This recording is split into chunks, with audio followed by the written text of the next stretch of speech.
Wait for the drum roll.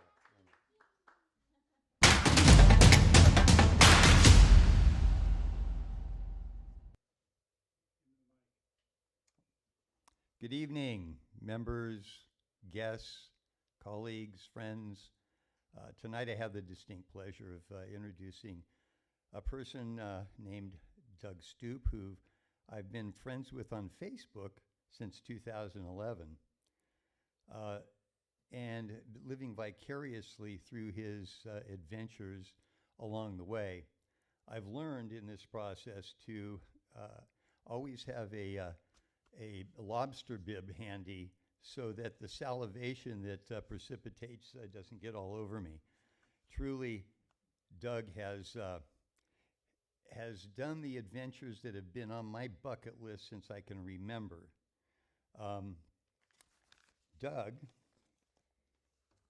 affectionately known as Iceman Doug, and I need to read this because it's a little bit of a list here. He's an explorer, an expedition leader, a polar guide, cinematographer, filmmaker, aerial rigger, ski mountaineer, climber, motivational speaker, environmentalist, and educator. You can see why he's one of the first people I look to when I open up my Facebook page. So, in any event, he's one of the world's top leading polar adventurers and an international polar ski mountaineering guide. He has pioneered backcountry skiing and mountaineering in some awesome places for the last 20 plus years, including Antarctica and the Arctic. I am excited to introduce you to the man who has already lived so many of those adventures that I mentioned earlier. And a good number of them, he has been the first person to do so. And I often wonder if that's just to show the rest of us it can be done. Anyway, one first that sticks out is his 1990 expedition to Antarctica, which included the first snowboard descent of Antarctica's highest peak, Vinson Massif, at 16,077 feet.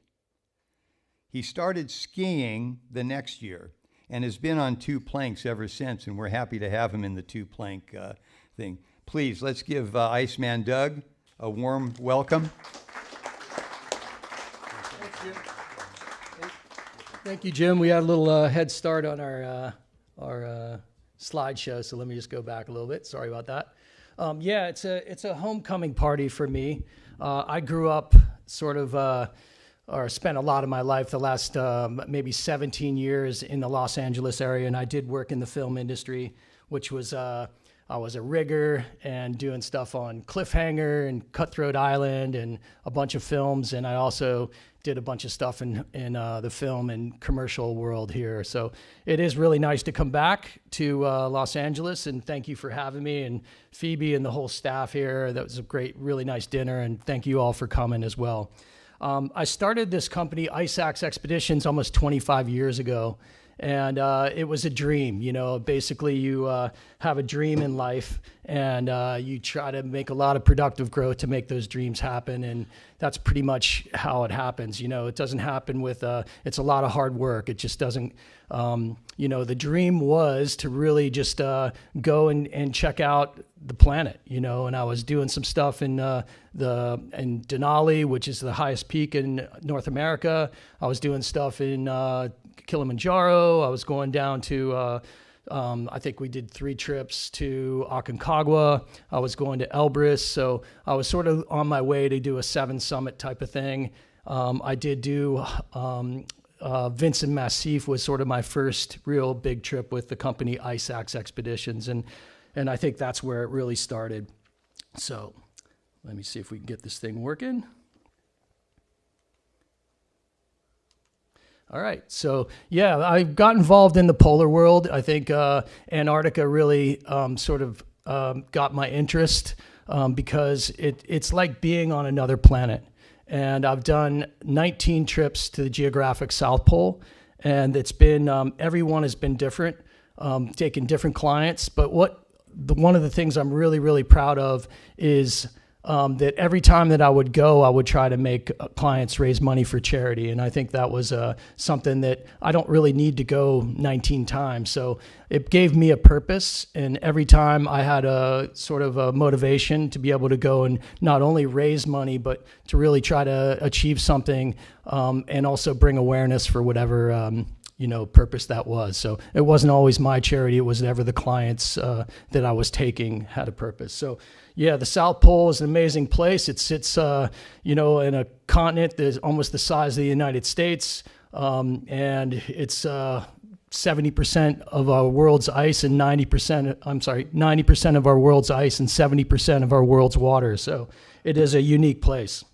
I'm also a skier, and I've been skiing almost 25 years. Before that, I was a snowboarder, and I think it was before snowboards started doing what they call split boards. And most of the stuff I'm doing, I'm climbing. I'm climbing all the mountains that I'm around, and I usually have the skis on my feet where we're skinning up, or I have them on my back. But back in the olden days, we had a snowboard on my back. And I would just cross glaciers with the snowboard, and sometimes I had snowshoes on. Sometimes I just had crampons on, but always carrying my snowboard everywhere with me. And I think that was a tool that I used to explore the mountains. And being even in Southern California, I was going to San Jacinto, I was going to Gorgonio, I was going to Mount Baldy. I was exploring the mountains around here. And then when I wasn't around here, I was heading up to the Sierras. And I think that was a real drive for me. I didn't really hang out in Hollywood that much. I was really more exploring the areas around here, whether it's Talkeets, climbing, or going to Joshua Tree, or just going to the Sierras. But skiing has been a real big part of my life, and I love skiing. And this is a picture of Antarctica where you're not really skiing too many steeps, but this particular time we were able to find some really good snow and be able to ski some steep stuff. I'm also into paddleboarding. I don't know, anybody paddleboard out here? Yeah, I love paddleboarding. I think it gives an amazing perspective. When you're up on the paddleboard, you can sort of see through the water, and I think it's something that I've really been involved in for almost, I think, 14 or 15 years. When I first started getting into it, I got into racing, which was more of endurance racing. I ended up doing a trip around Lake Tahoe, which was about 76 miles. And I did that in a single push, which was like 16 hours. I ended up going down to Cuba and doing a trip from Cuba to Key West, and I did that in 24 hours, and that was like 111 miles. So I really like pushing the limits of human endurance, and I think it's been, it's a lot of fun to be able to see what you can possibly do. I wasn't the best athlete on the planet. And I wasn't the smartest guy in the classroom, but I think if you put your mind to it, you can really do anything you want to do. And I think, it just takes a lot of perseverance. And so paddleboarding's been big. About 3 years ago in April, I was up in Alaska doing some skiing, and I wasn't feeling real well. I was there for about 2 weeks, and we had some amazing snow, and we were doing helicopter skiing, and I just wasn't feeling very well. I was feeling lethargic, and when I got back to Reno, Nevada, I went in and got checked out. I ended up, I thought I might have ingested some carbon monoxide, and in Alaska they have all these buildings that aren't finished, and so you were not quite sure if I thought I might have ingested something, because I did have a concierge doctor that was on the trip, and he could tell with a stethoscope that my heart wasn't doing well. The sac around my heart, he could hear with a stethoscope. So within that realm, he got me some Coloquin, which was what I needed, and he also was hooking me up to some ozone treatments and some B12 shots and stuff like that. So I was being kept alive by this concierge doctor. But when I did get back to Reno, Nevada, I checked myself into the hospital, and within 3 minutes, there was about 15 people hanging out around me. And I was having basically a 15-day heart attack. And so I ended up having open heart surgery within about 5 hours of getting checked in. And that was a pretty slap in the face for me. And I really, was sort of unexpected. And it was a coronary disease that was hereditary. And so there's foods that get inflammation from, whether it's gluten or soy or whatever that is. But I try to stay away from that stuff now, and I'm pretty much back to 100%, trying to get to 120%. But it took a lot of training. Every day, I think within 5 days of having open heart surgery, I was already doing mile hikes. I think within 3 hours of getting out of surgery, I had all the stuff hooked up to me, and I'm reeling around the floor in my hospital room. I think I really wanted to get better quick, and I knew that I had a sort of a pretty big step in front of me to try to get back to 100%. But lots of training, and I feel fine now. I'm pretty much back to 100%, and been ski guiding and doing South Pole trips still in the last 3 years. So feeling really good. But I really feel that my story starts with Antarctica. And I think in 1999, I did have a dream with a couple friends to go climb the highest peak in Antarctica, and it's called the Vinson Massif. And Massif means many domes within that. So people call it Mount Vinson. It's actually a Massif, and it's always been a Massif. But that's where I wanted to go do. No one had done this, the highest peak with skis or snowboards. So I wanted to go and do that. And if you look behind me here, there's a mountain called Mount Shin, which is the sixth highest peak in Antarctica. And after we were successful climbing that and snowboarded it and skied it, we went over there at Mount Shin and we did that one as well. And then there's a mountain behind that one, which is the second highest peak in Antarctica, called Mount Tyree. And I named my son after that. And there is a northwest face that has not been skied yet. And I'd like to go back someday with my son Tyree and actually ski that at some point in time. And the interior of Antarctica only gets about 12 inches of snow a year. Nothing can live in the interior. There's no birds, there's no wildlife. It's completely desolate. Nothing can survive. So within this, we were there. I think we had delays. If anybody's been to Antarctica, there's delays everywhere, mainly because of weather. And you got aircraft, and you're trying to land on ice runways and snow caps and stuff like that. So it can be a little difficult. But we did have about a 30-centimeter storm on our journey to climb the highest peak, and we were skiing off powder off the top, which was amazing. And we had some snowboarding, and we had tons of powder on our snowboard descent. And then I really fell in love. I think it was the first time I remember getting to Vinson Base Camp. And actually before that, we got into Patriot Hills, which was the base camp at the time. And I remember getting off the plane. There was an ice runway, stepping on the ice, and then walking several hundred meters to a tent city. And within that tent city, there was a chef in the cook tent cooking up crepes and strawberries at like 3 a.m. And I was like, where am I? And certainly fell in love with it. And I think my passion has not waned at all. I'm still passionate about Antarctica and keeping it clean and pristine for future generations. So I think after that Vinson trip, we had a really nice time and just truly remarkable, with a bunch of really great friends that I'm still friends with to this day. And I wanted to see more. So 2 months later, I chartered a Russian research vessel and went down to the Antarctic Peninsula for 3 weeks and just skied and snowboarded with a couple close friends. And this is me on a snowboard in the peninsula. And we were crossing glaciers. Remember, I was saying I wasn't really on skis. These were a couple of my friends, and was able to take that photo crossing some of the crevasses that were down there in the time that we were there on the Antarctic Peninsula. But we climbed all kinds of crazy stuff, really steep stuff. I really, I scared myself a lot back then, because we were skiing stuff that, you'd have to wait till you get to the top, and you'd have to wait for the conditions to just be right. So you didn't just slide into a crevasse or into a hole somewhere. But we had ice tools and we had crampons, and this is back in 2000, so it's right after the millennium. But we did ski some amazing stuff in that 3 weeks. And my dream was to really come back to Antarctica and bring 100 of my best friends. So ended up snowboarding some amazing stuff and really just falling in love with this amazing continent. And I wanted to see more. And about 6 months after my second trip, I was asked to guide a blind gentleman and his sight guide who was deaf from the coast of Antarctica to the South Pole. And so I had never done anything like this before.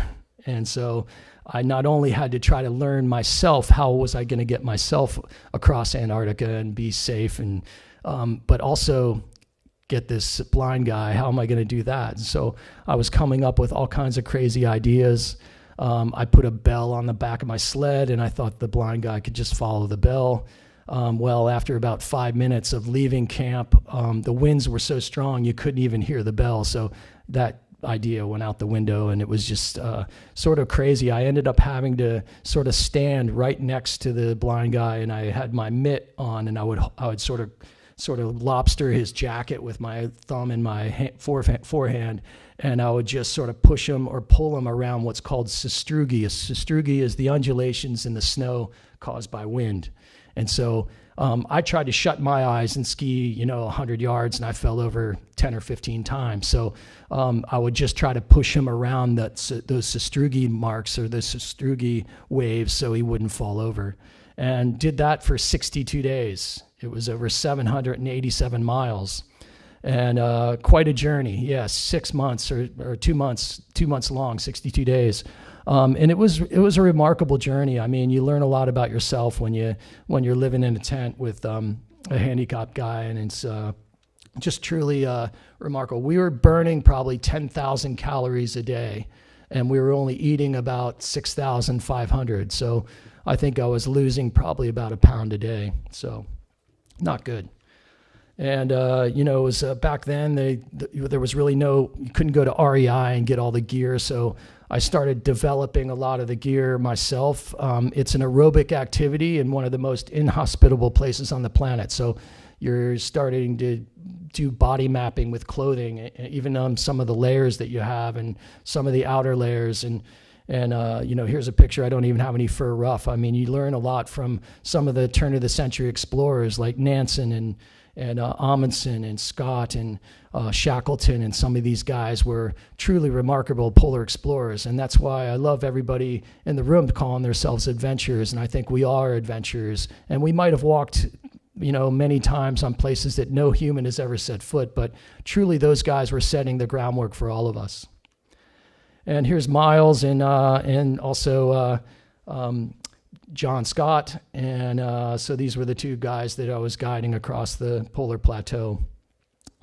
And that was my first real big trip. In 2007-8, I had been doing a lot of reading. I mean, when I was a kid, I think 14, I read Ernest Shackleton and The Endurance, and that was one of my most favorite books, but never in my life did I think I'd be walking in his footsteps. And so Shackleton was amazing. Anybody read this book? Anybody not read it? You guys need to read it, because Alfred Lansing is the author, and it's to this day probably one of the most heroic stories of mankind, and it's truly, you won't even let it down.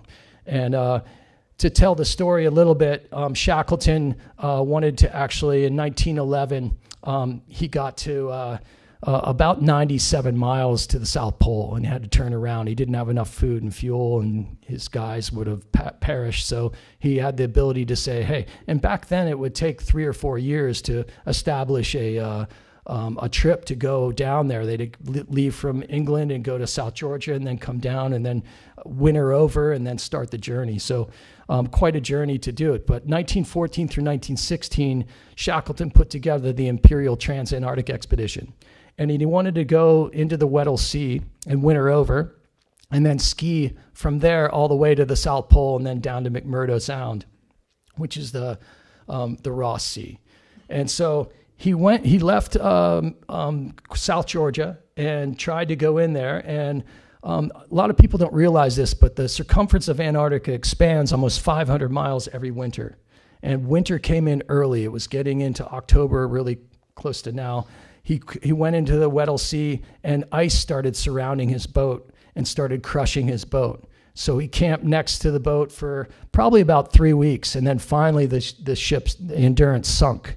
And they made a last-ditch effort with all their gear, with 3 rowboats or safety boats, One was called the James Caird. The others two didn't have names, but they went to Elephant Island, which was the last island on the tip of the Antarctic Peninsula, and left 22 men. And Shackleton and 3 others got retrofitted one of those little rescue boats called the James Caird and sailed 800 miles to the island of South Georgia. And during the book, you'll read that there's only 3 times where they could get sightings with the sextant for navigation. But they hit the island of South Georgia. They were on the wrong side. They didn't have any crampons or any tents or any food, and they had to crawl over the whole mountain. It was about 36 miles from King Haakon Bay all the way to Fortuna. They got to the wrong whaling station, and they had to go to Stromness, which was the one where they left almost 6 months earlier. And so they didn't even recognize them because their faces were all sooted and frostbitten, and they ended up getting to the whaling station and then going back to Punta Arenas, Chile, which was almost 1,500 miles back to Chile, and then wrote a letter to the Queen of England, which took 6 months to get there, and then 6 months for the money to get back to Punta Arenas, and he bought a ship to go rescue his mates, and the boat got crushed off of Cape Horn. So he went back to Punta Arenas. He borrowed or begged the Chilean Coast Guard for a boat that really wasn't even suitable to go to the Antarctic, and went down and rescued every one of those men. 22 men lived on penguin and seal, and just an amazing story. Unfortunately, they all came back and died in World War I because it was infantry, and they put those guys right up. And anyway, the reason I'm telling you this story is because he was one of my heroes, and I wanted to do the journey that he intended to do from Filcher Ice Shelf to the South Pole. And so I didn't go in by boat. I went in by Aleutian aircraft and landed on an ice runway. I flew in from Cape Town, and we landed in Novoliskaya. And then we took one of these ski-equipped planes called the DC-3, a Basler turboprop, and we landed on the snow at the bottom of the Filcher Ice Shelf, which was on the coast. And then we started our journey. And this journey, there was crevasses everywhere. No one had done this route before. And so I wasn't really sure what I was getting into. I did go to a glaciologist that I knew in England, and he had been there, flown over it, and talked to him a little bit. But it was pretty scary because there was like 9 days where there was lots of crevasses. And I would leave my one friend and tell him to stay there, and I would scout maybe 100 meters with a probe and go out there and try to probe. And I fell into 3 different crevasses. And if you look at this picture, you'll see those aren't mountains behind me. Those are actually crevasses, and you can actually see closely there's a ski track that we're going around. And in this particular one, I ended up setting up a tripod and putting a timer and then getting back in the picture. So, but there was crevasses everywhere. It was quite scary as we ascended. Here's one I fell into. A couple of them were scary. We had a lot of whiteout conditions too, and people say, well, how do you navigate in the whiteouts? Well, if you look closely on my ski pole, I have a little flag, and I use a compass too. So I have my compass out all the time, and I'm just making sure. The wind does change, but it stays pretty consistent as the day goes on. So you use these flags as a navigational tool. I was actually more accurate when we had whiteout conditions than we did had sunny days. When it's sunny, your shadow just comes around. It's almost like a sundial, and you can actually see yourself or see your shadow as it comes around. So at 2:22 in the afternoon, my shadow is right here, and at 4:15, my shadow is directly south. So it's pretty easy to be able to navigate in the sun, but I was actually more anal about the whole navigation when we had whiteout conditions. And I would stop regularly and actually pull out my compass and make sure that we're going the right direction. And here's me inside the tent, and we had a little bit of a satellite phone to be able to update our Tinder page and that kind of stuff, and Facebook and Instagram, and this was actually probably MySpace time, actually. So, but I did have a little bit of tape on my nose, and that wasn't more about preventative maintenance. So what would happen? I would have goggles on and a face mask, and I'd be sweating, and the goggles would sort of stick to my face. So I used tape for when I took the goggles off my face, I wouldn't rip a bunch of skin off. So the tape would pretty much stay there the whole trip, and We ended up doing 737 miles and completing a new route on that with an Irishman named Richard Dunwoody, and truly an amazing feat. 47 days to go that far. If you heard me correctly, for Miles and John, we did 787 miles in 62 days. So we did 737 miles in 47 days. And you'll see this is me about 3 days away from the pole. Even somebody who has a lot of experience still makes mistakes. My goggles started frosting. I couldn't see. So what did I do? I ended up lifting my goggles up for about 6 or 7 hours, and I got what's called snow blindness. And basically you burn your retina. And so I couldn't, every time you blink, it's like sandpaper, and certainly quite painful. And I also, like 2 or 3 days prior to that, I was chewing on a piece of chocolate, and I actually broke one of my molars. And so I had to pull that out with a Leatherman or a needle nose plier. And so I have gauze where my tooth was. I have a patch over my eye. And, we're only a couple days away from the pole, so you have to just belly it up and keep on going. And so we did arrive at the geographic South Pole. You can see that there's a scepter. In the very first picture of my presentation, there was a picture of me, and there's a scepter right next to it. The winter crew at the base, which is behind me in this picture, puts together a new scepter every season, and it's a different design. And what's crazy about it, I've been to the South Pole 19 times. I've done 19 trips there, and the actual pole moves about 30 feet every year. And so I can walk almost a quarter mile and look at all the bamboo poles, and they have dates on them, 2000, 2001, 2002, every year of which I've been back and do that little walk of history, which is pretty cool. And they did build a new base, $443 million of taxpayer money. They probably have about 200 scientists there in the summer months, which is, their summer is just ending now. Or actually, they're in winter right now. I apologize. It ends, their season will start. They'll start to go in probably end of October, to this base, and then they'll leave probably right around March. Right now, there's only about 50 scientists there, and there's all kinds of high-powered telescopes, and if we had some more time, I could talk about some of the work they're doing there, because it's truly amazing.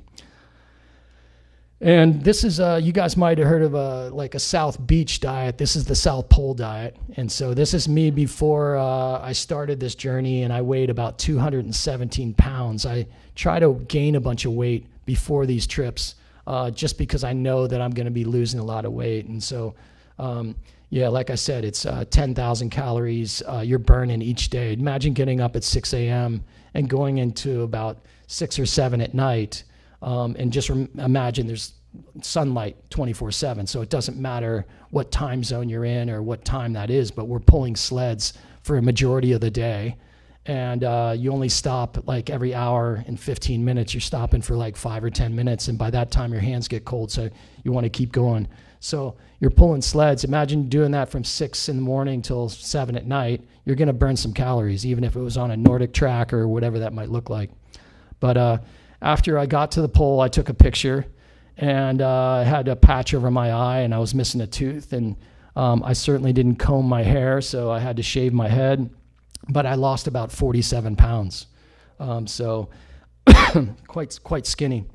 A few years later, I met a young 14-year-old student, and he wanted to do a North Pole trip, and his name was Parker Leoto. And so we ended up putting together a last degree trip. A last degree is 60 nautical miles. It's the last degree, which is 89 north to 90 north.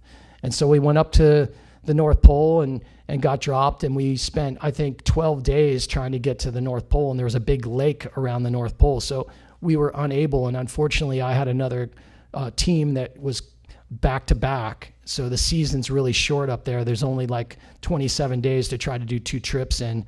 And we weren't able to get to the North Pole. So I told him come back the next year. So when he was 15, we went and did the North Pole again. We were successful.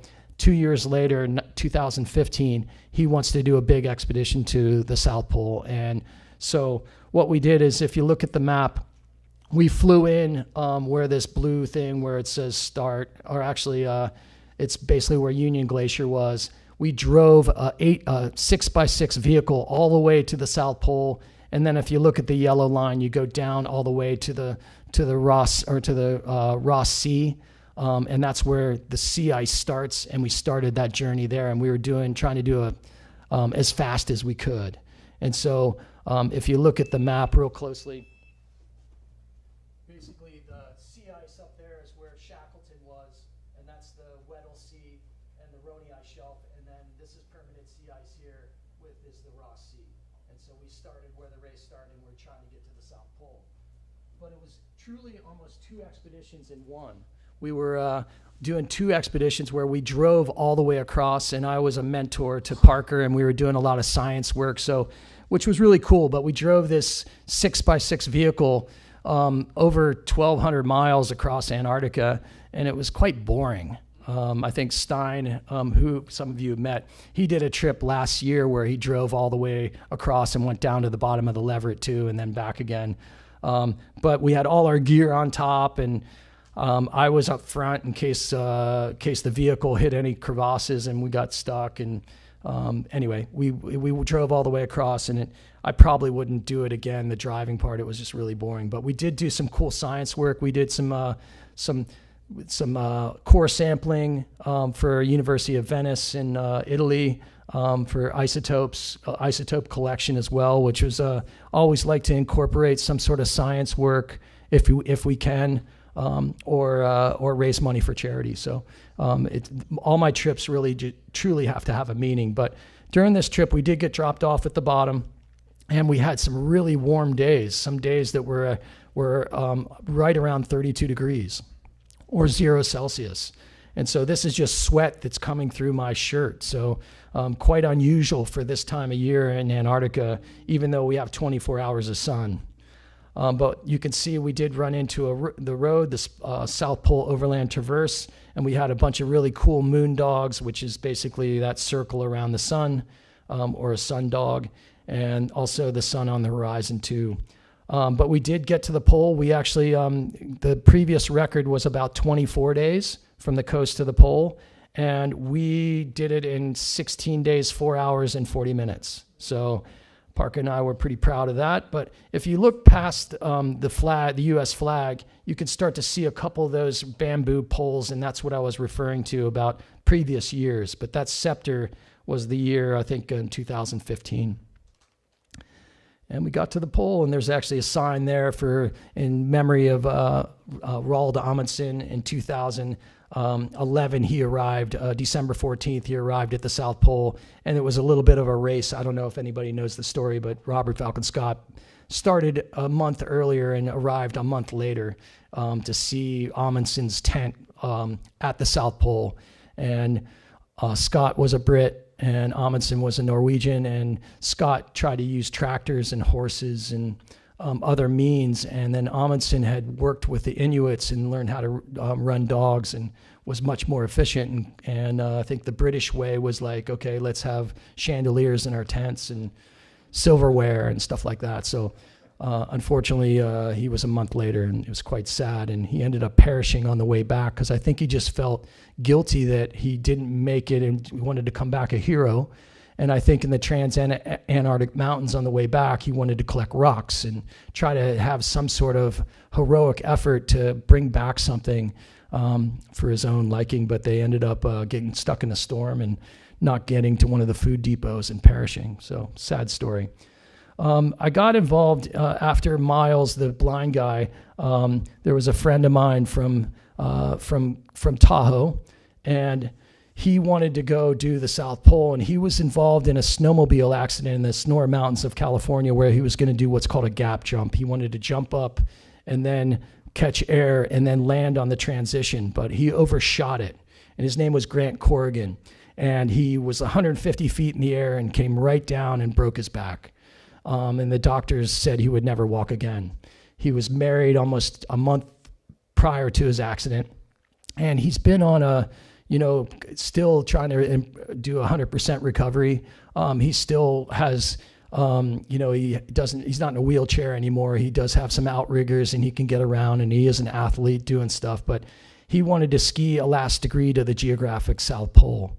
And it was a project that I put together. There's actually a movie we made about it called The Push. And we continued on, and it was basically about 70 miles that we ended up doing in about 12 days. And we had a camera crew with us. We had a photographer with us, and we were creating a little film about this journey of this handicap. No other handicap guy had ever done anything like this before. Because he was in recovery, Grant wanted to walk the last 50 feet. This is not the actual geographic South Pole. This is called the ceremonial pole. And they have the original 12 Antarctic treaty countries with flags that surround this pole pretty much still in front of the base. They're not far from each other. But Grant wanted to walk the last, 50 or 100 feet to the ceremonial pole. And as we're walking through the flags, I could see that he was crying through his goggles. And he said to me, he goes, "I really wish my wife was here to see this moment," because he had never been that long away from his wife since he had the accident. And we had secretly flew her in. So they meet, and you don't have to see the movie now. So that's the ending. But it's called The Push. And this Swedish gentleman, a young kid, 30 years old, got in contact, heard about the Grant trip, and he said, "I'd like to go from the coast of Antarctica, and I want to sit ski all the way to the South Pole." So we did some training exercises. We went up to Svalbard and did a 2-week trip, but he wanted to do. We got dropped off at the bottom of the Leverett, the same one that Parker and I did, and we started the journey. And I think my sled there weighed over 400 pounds. But it was truly remarkable. And a lot of people don't realize that Antarctica is like a dome. So you have almost 9,000 feet when you get up to the polar plateau, but you're starting at sea level and climbing up almost immediately. So the first 7 to 9 days, you're climbing 3,000 meters or 9,000 feet.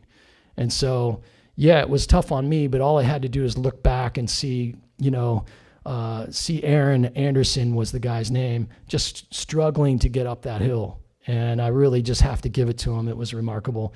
And we ended up getting to the pole in about 24 days. So we did 500 miles, the same distance that Parker and I did in 16 days, 4 hours and 40 minutes. We did it in 24 days. So it was a hell of a trip. And I really learned a lot from not only Aaron, but also learned a lot about myself.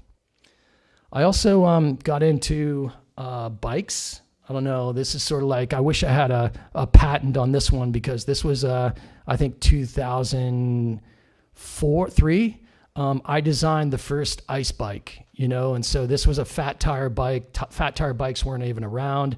I'm down in San Diego at a wind tunnel here doing some testing.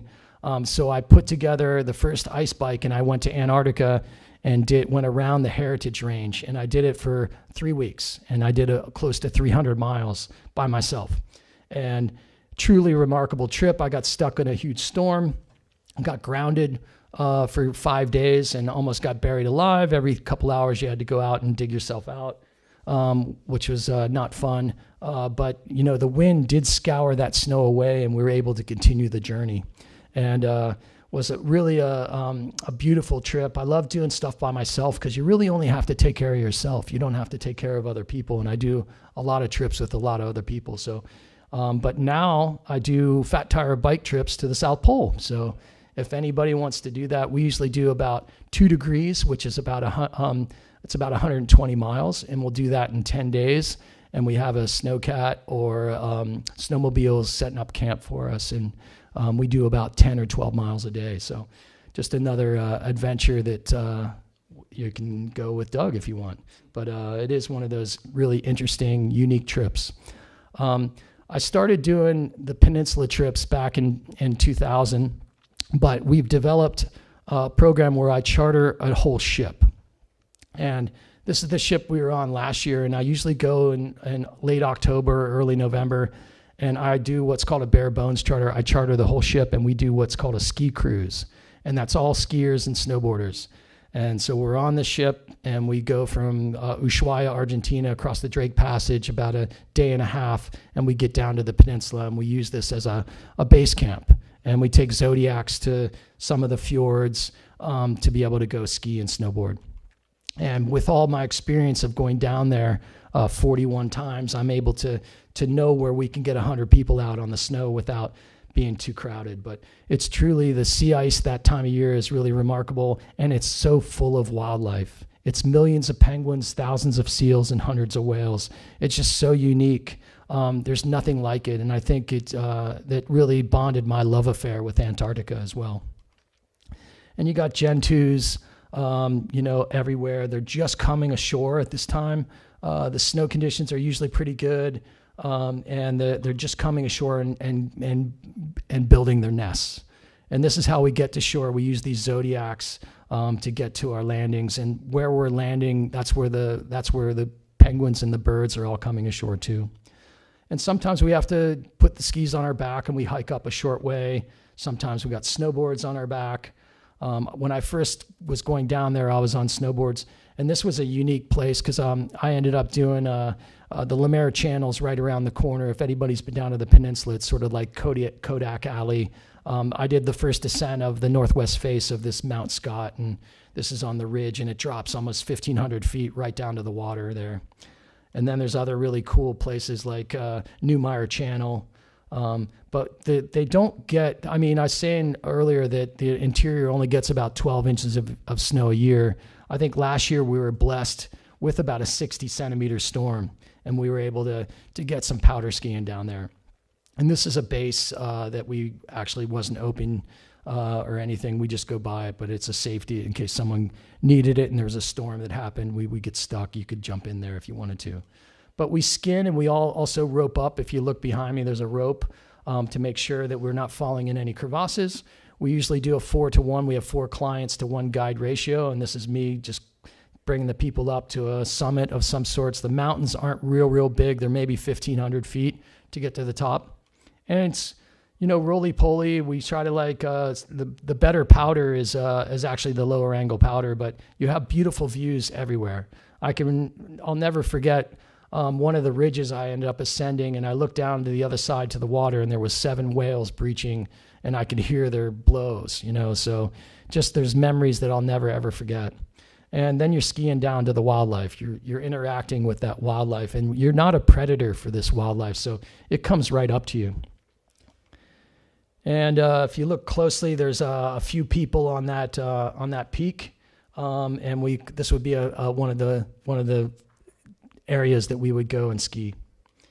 And skiing down is just, there's nothing like it, and just beautiful views. There is a mountain in the background there called Mount Francais, which is over 9,000 feet. And in 2003, I got dropped off in a sailboat with another mate of mine, and we tried to climb that for 3 weeks, and we never saw it because it was under cloud the whole time. And the day that we were leaving, the sun came out and we could see it, but no one's skied it yet. I think it only has 1 ascent as well. So it's a 9,000 foot peak in the Antarctic Peninsula. But skiing down to the water is great, and there's nothing like it. And then skiing down to the wildlife as well. And then you just go back to the ship and have a nice meal and a nice place to sleep. This is my friend Chris Davenport skiing some steeper couloirs. Here's the second half of that couloir skiing. But there's amazing features. There's nothing like it. If you look at it, there's these rock spires that stick up, and you're almost snowboarding or skiing down right to the water. And then you can find less steep stuff as well. We're also doing speed flying. We can't really do that anymore, but in the early days, we would do stuff like this and speed fly all the way down.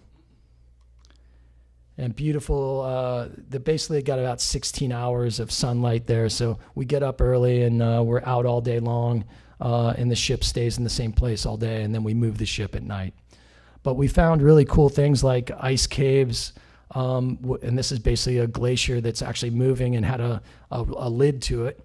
And you could walk almost 150 feet through the ice, and was a crevasse at one time with 35-foot walls on either side. It was just really, we called it the Blue Room, and it was really unique. And then going back the next year, it was all covered up. We weren't able to get in it. So that's how fast the ice moves. And I got involved in a lot of education as well. And so this was important to me. And I started a nonprofit called the Ice Axe Foundation. And I would do live feeds from Antarctica and from other remote places on the planet to classrooms. A lot of the time we would have students with us on the trips, and they would be in charge of actually doing the dispatches, but I didn't have any students on this particular one. But I'm basically talking to about 1,000 students in a large group room. And this Adelie penguin happens to just jump up in the camera, and the kids are all yelling and screaming, and I'm able to talk to them and tell them where I am and GPS coordinates and all kinds of fun stuff. So it's a really unique learning experience, and I really love doing this type of education with young students because I think they are our future. And chin straps with some chicks, just amazing. Another chin strap. This is an Adelie chick. It takes about 9 weeks for them to lose all their feathers before they can get in the water and sort of go hunt for themselves. And here's a bunch of, they look like that's Gentoo penguins that are coming ashore. And the only predator that's really after them is killer whales and leopard seals. So that would be the only two things that, so they're really, you're not really a predator to them. They'll come right up to you and peck at your boot kind of thing. Gentoo. And you can tell, can you guys tell which one's the chick? The chick is the one with the feathers trying to get more food, because what happens is that one of the adults will actually go in the water and catch krill. That's what they feed on. Krill are like little tiny shrimps, and they'll catch them, and then they'll come to shore and regurgitate the krill to the young ones. So, and here's one actually doing that. And if you look carefully, you can see the barbs inside their beaks. So when they go through a school of krill, the krill get caught in those barbs, and they just sort of spit the water out, and then the krill gets stuck in the barbs, and they're able to consume it. And there's penguin highways. These are some more gentoos. This is a cormorant or a blue-eyed shag. Really beautiful bird life. There's all kinds of albatross and skuas and other birds there too. Seabirds. They all live on krill. Weddell seal, leopard seal. There's about 5 different types of seal species down there too, and they're very abundant. Another leopard seal. Another leopard. They almost look like a head of a snake, but they're very inquisitive. This is just next to the Zodiac with my GoPro, and one underneath the water. And then you got elephant seals too. Elephant seals are quite interesting too. They'll have a harem of probably 25 or 30, and then another male will actually try to come ashore, and those guys will fight. If you look at this guy's back, he's got all kinds of cuts on his back because he's had a couple battles with another male, and then the winner of that fight will actually retain the harem, and he'll go back to the water and maybe come back and try to fight him later at a later date. But the seal life is quite abundant, and also the whales as well. This is a humpback whale, orcas. I saw this group of orcas. There was 7 of them that worked together to actually dislodge a seal off an iceberg. They tried to push him off with waves, and then eventually one jumped off, knocked the iceberg on its side. The seal slid down, and then they started attacking him. So really interesting to watch. And then this one, after the seal was dismissed, came over, and when it was really interested, we were in a Zodiac taking photos of this, and it came over closer and closer to me and just was like swam underneath our Zodiac. And there's 3 different types, and then just beautiful sunsets. I started working on some yacht work down there too, and I write permits for that as well. Some of these big yachts that are going down to the peninsula, and we do some work on those. This is in one of the harbors. This is a ship called Octopus. Paul Allen's old boat, which has done a lot of exploration. It does have a ROV, which is an underwater camera that goes 6,000 meters. And so we found a wreck that was down there, and we're able to view it from the media room, and all kinds of really cool little pools. And this is us just seeing some icebergs in the middle of the water. and others, some modern ones. This is a Sea Explorer 77 called the Dacia. It does have a couple helicopters inside it in the hangar underneath. And if you look closely, that helicopter actually comes up, and that's the above the helicopter is the heli deck. And so it just has hydraulics, and the whole thing just sort of levitates up and then can be moved around very easily. And here's a picture of one of the ski room, pretty nice. And then just flying into the heli deck, pretty nice as well. 2005, I had a dream. I'd been to the North Pole on a last degree in 2003 and 2004. 2005, I wanted to ski from Siberia all the way to the North Pole. It's about 600 miles. And I got a team together, and my team was a Norwegian guy on the far left, Petter Nyquist, Mark Corneliussen, a Dutch guy that I met on my first trip across Antarctica. He was on a trip with a guy named Wilco, and they actually skied all the way to the South Pole, and then they kited back. And I met him, and so he's both a really seasoned polar guys, and then myself. So I had a really nice crew of two equal friends of mine that were polar savvy, and we got dropped off at basically Siberia, Cape Archichesky, and then skied 52 days to the North Pole. And the North Pole's all sea ice, so it's basically constantly in flux, moving around. Sometimes wind and current pushes that ice around, creates pressure ridges, sometimes cracks, that kind of thing. But here's sort of where we started. We had like maybe 3 or 4 feet of ice at some point, and we're able to cruise across that ice. But a lot of the time there'll be a treadmill where it's actually you're going against the current. So what happens is you're like basically skiing, and the actual ice is drifting backwards. So it's sort of crazy. And then here's more of the sea ice view of it from the air, how it's moving around. Open water leads.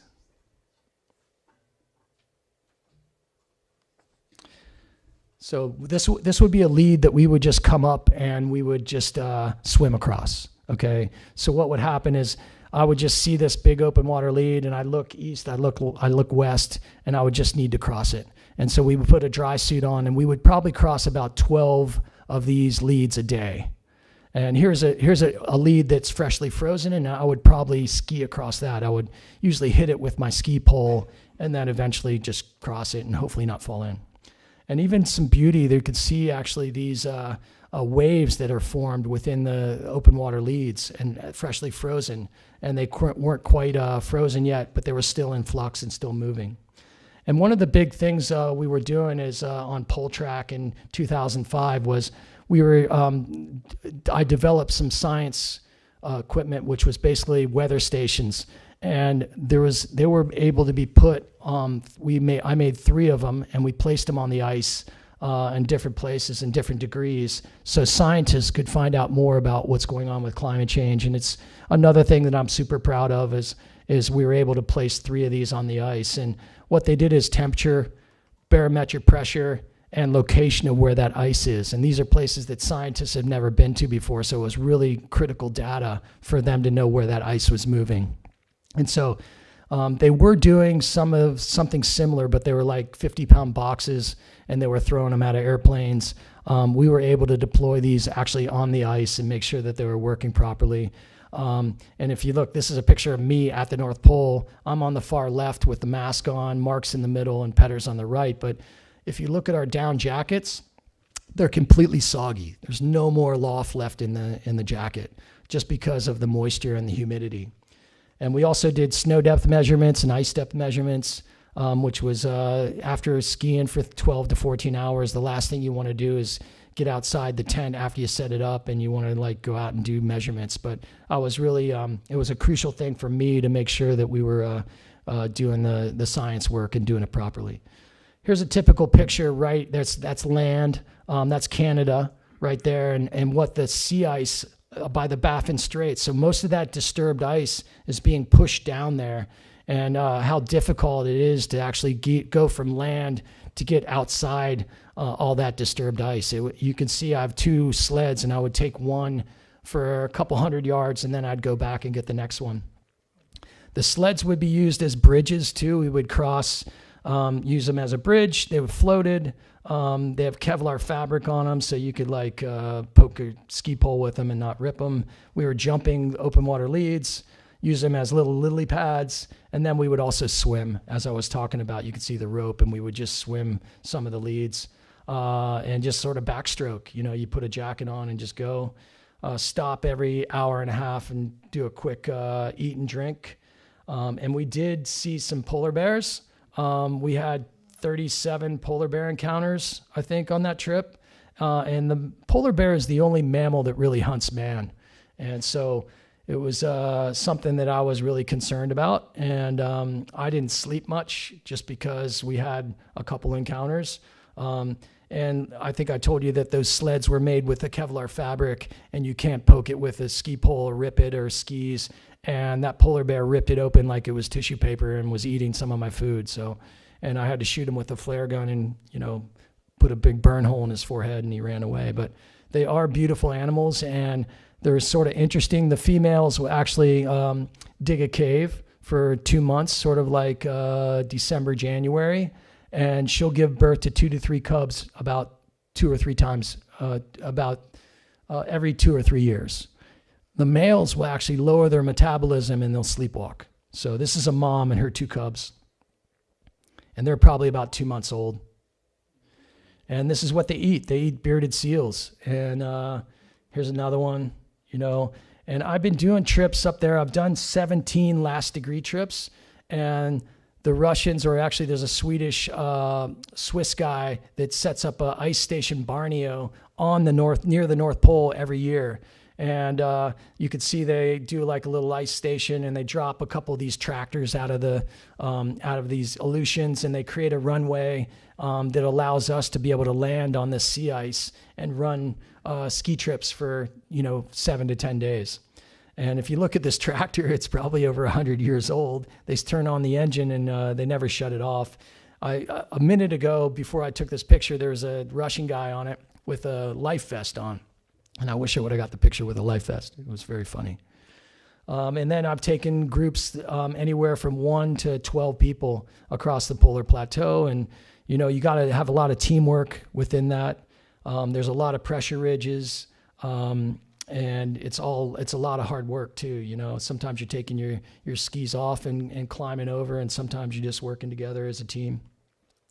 And you'd set up tents every night, and that's what we do. And I'm even trying to develop new ways to get to the North Pole with all these open water leads. I drag a kayak. I'm using pack rafts to get to the North Pole, and new ways to develop to get across this open water, because there's a lot less ice up there. When I first started doing this, the GPS didn't even read 90 degrees north. It read 89.59999. So now they're reading 90 degrees north, which is interesting, and just teams there. And we always leave from this place called Svalbard, or Longyearbyen. And I've been fascinated with the place. I started skiing in Longyearbyen, or outside of Longyearbyen in Svalbard in 2002 or 2003, since I was going to the North Pole. It's truly an Arctic archipelago, and there's 3,000 polar bears there. So, and there's some amazing mountains, and this is some pictures of some of the mountains that we go to, called the Atomfiella Mountains. And then there's couloirs everywhere, and these are like beautiful couloirs that are almost 45 degrees and over 1,000 meters, which is 3,000 feet. And if you look closely on this picture, I think there's a skier right in the sunshade line. And it's all super steep and just great powder if you get it right. And it's truly a remarkable place. And I've been doing ski and sail trips where we take a sailboat up into the fjords, and then we go skiing in May every year for about 25 years. And there's reindeer. I love skiing to wildlife, and so there's all kinds of reindeer that we're skiing down to. You're seeing seals. These are some of those bearded seals what the polar bears eat. Here's a little pup. If you look at their claws, they're really, really sharp. And so they can only stay underneath the water for about 22 minutes. And so they're actually making a hole constantly to make sure that the ice doesn't freeze through. So they're always scratching and making sure that they can make a hole so they can come up. And that's where the polar bears sort of are out on the sea ice waiting for these seals to come up for air. And I also run polar training courses up in Svalbard, and this is one of our camps that I usually go to, and just truly a beautiful place. And there's no trees there, and it's usually about minus 20 there, so you can really adapt and actually do some amazing training there for if you wanted to do a North Pole or South Pole. I also been fascinated with Greenland. I've been going to Greenland for over 20 years.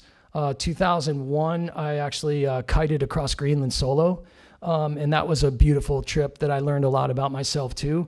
But I started going skiing there, doing sailboat trips there, and it's been just a great journey. And I've actually still discovering new places in Greenland. Disco Island is a beautiful place that I've been going to for the last 5 years, skiing there, and no one else has been there before. So there's all kinds of really cool couloirs. I've been taking teams there. This is on Disco Island. I found this really cool cave that you can ski right into. Great powder skiing if you wanted to as well. Fantastic touring. And there's mountains everywhere, and it's just really a playground that I really love going there. Really special. Skiers.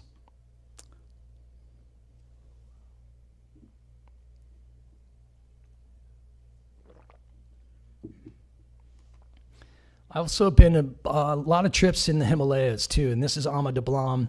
I don't know if anybody's ever heard of this. This is a climber's mountain. It is on the way to Everest, and when I first set my eyes on it, I was like, I want to go there.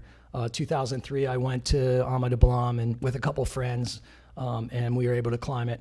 This is Camp 2 on Ama Dablam. There's only spot for about 5 tents there, and you could see the ridge in the foreground where you're going up. I also do trips in the Himalayas where we go to a place called Kashmir and Gulmarg. And this place is remarkable too. There's a double lift there, a gondola, and we go up in the high, almost 14,000 feet. There's one surface lift as well, and we do trips up there to go skiing, not only on the lift access, but do a lot of touring as well. And such a unique place. They got all these Indians and Kashmiris that are learning how to ski on some of the surface lifts, and their stuff is like 40 years old. Even some of the skiers, it's like they have boots like 5 sizes too big, and they just put their normal snow boots inside these boots. So crazy. But there's this one run I called the Drang Run, because there's a town, 2,700 meters. You take the gondola all the way up, and then you side country, and you ski down all the way to this little village called Drang. And you go in one of the houses and you have a cup of tea, and then you walk through the rest of the village, and then you take a taxi back to Gulmarg is the name of the town where we have the hotel, and you stay in a really cool hotel, and the houseboy comes in and stokes your fire at 6 a.m. and the Indian food is fantastic, but they do get some amazing powder, sort of a lot of high elevation. That's Nanga Parbat in the background, which is one of the 8,000 meters. And then we do, I don't know if anybody's familiar in Srinagar, they do these boat hotels, which the Beatles became famous, and we do the gondola trips, and you stay in the boat hotel for a couple days. And I just wanted to add a couple Amazon trips. I do an Amazon trip up the Rio Negro. I love going places where I learn every time I go, and I've been doing 15 of these, and we do stand-up paddle fishing and yoga trips down the Amazon. And it's just a remarkable place with tons of wildlife, and it's crazy. I learned how to eat nuts and fruits and where to get water, petroglyphs, tons of wildlife. This is a 3-toed sloth. We do night excursions. The sloths are really cool. Giant river tortoises. Caiman. The caiman get up to 20 feet long, but this is just a little, probably a 6-month-old or 4-month-old caiman that you just pop right out of the water. This is Alexa's son Jackson with a pink-toed tarantula on his chest. Red-faced monkeys, Capuchin monkeys, freshwater dolphins. There's manta rays. There's all kinds of fish. the water in the Rio Negro where I go is a copper-colored water, and this is the Rio Branco, and you could see the fish. So if you went to a aquarium store and went to the freshwater area of the aquarium store, you would see the cardinal tetras and the discus fish that were in this river 3 weeks ago. So really unique. There's piranha there too. I caught this. This is actually a Aeropaima, and it weighed about 70 pounds. They get up to 200 pounds. And you might have seen this one on River Monsters or whatever, but we gave this one to the village to eat. And peacock bass. There's all kinds of indigenous tribes that we go, and this is my son Tan, who was getting his face painted, and we did some. They did some sort of dances for us. The shaman that I've known for 15 years, really cool guy. And then we play soccer. With a couple local tribes too, so some are more westernized. But I just want to leave you guys with a note because, I think dreaming big and dare to fail is one of my mottos that I always do. And, I think you can do anything you want to do if you put your mind to it. So I'll leave you with that note, and I'm here to answer any questions that you might have. So I really appreciate you guys coming out tonight, and just want to thank you so much for having me. And thank you.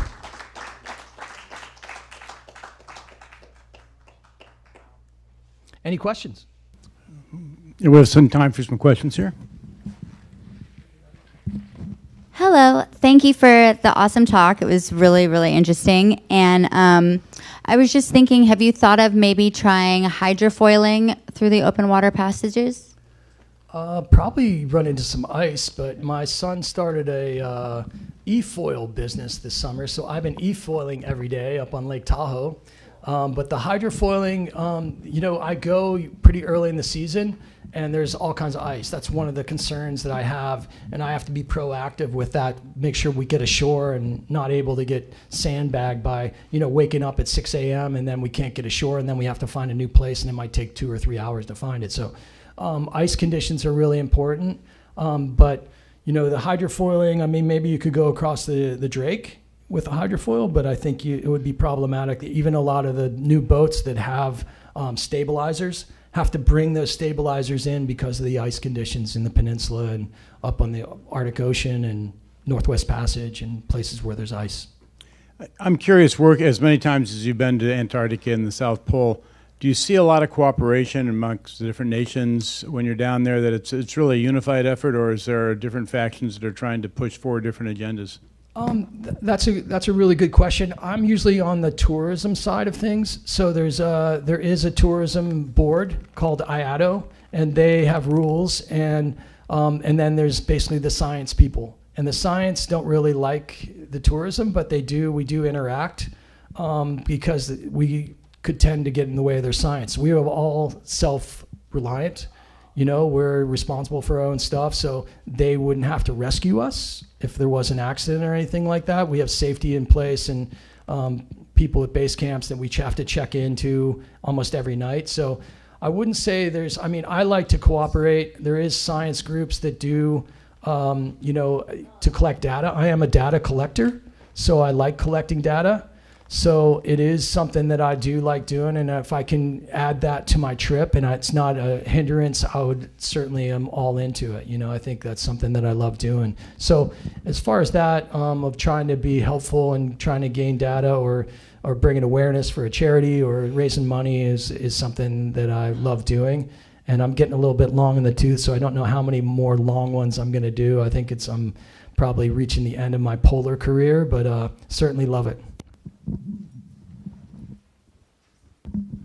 Amazing talk and very inspirational. Thank you. But question, over this 20 some odd year plus time scale, could you talk about some of the ice changes or climate changes you've seen, or have you seen patterns kind of by your own power of observation or the data you've been involved in? Truly the early warning sign is the Arctic. And in the Arctic, I was starting to do climate change in 2005 when it wasn't so sexy. And so the scientists were alarming back then.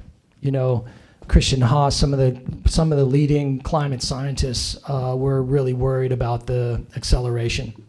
And I could go into a little bit more, but there's not as much multi-year ice in the Arctic Ocean.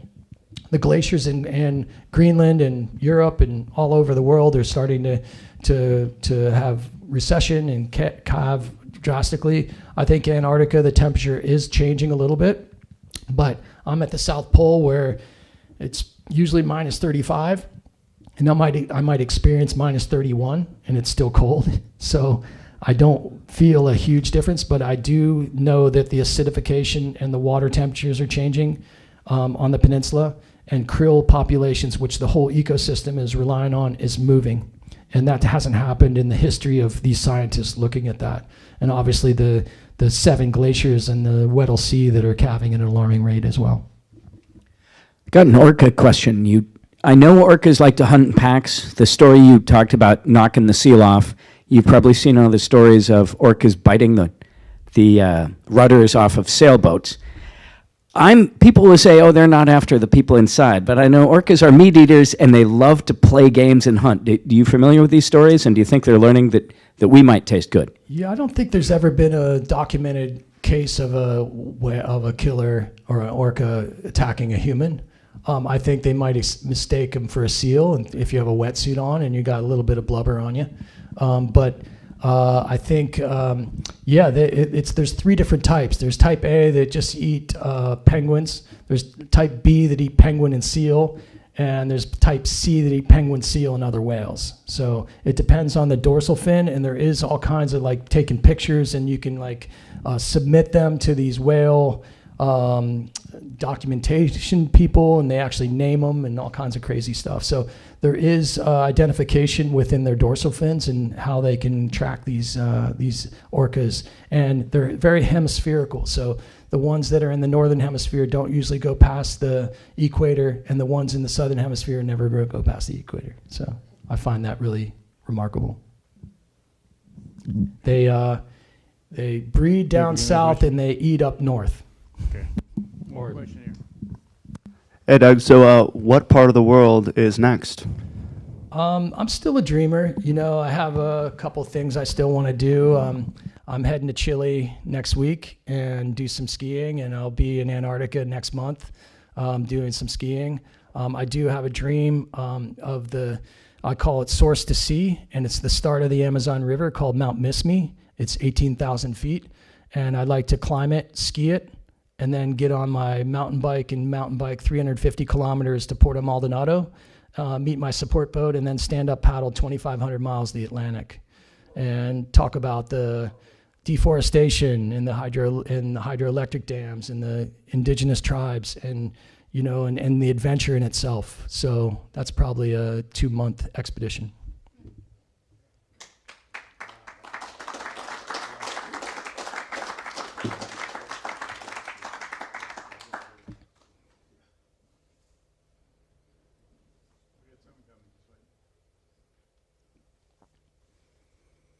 Good enough. All right, Doug. Meet me at the map here. We got a certificate of appreciation for you. If you could stand over here. Thank you.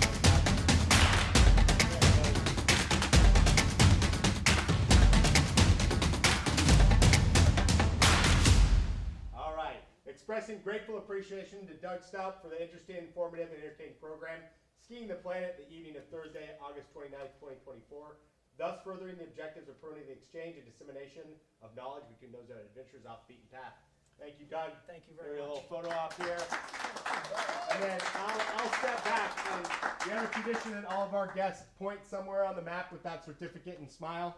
So I don't know, where do you? The Amazon